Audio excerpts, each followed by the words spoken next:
এই গাবলু, তুই কি মানুষ নাকি দানব? রাস্তা দিয়ে হাঁটছিস আর আস্ত মুরগি চিবোচ্ছিস। লোকে তোকে দেখে হাসছে। হাসতে দে কালু, হাসতে দে।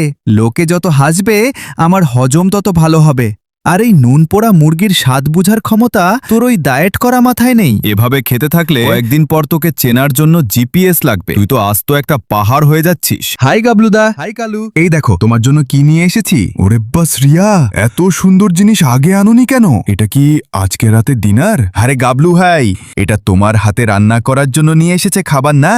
আগে ওকে একটু আদর করি, মানে ওরে রান্না করি। কালু, একটা কথা মনে রাখবি, মানুষের মনের রাস্তা যায় পেট দিয়ে। আজ রিয়াকে এমন রান্না খাওয়াবো যে ও ওর পোষা শুয়োরের নাম ভুলে গিয়ে আমার রান্নার ফ্যান হয়ে যাবে।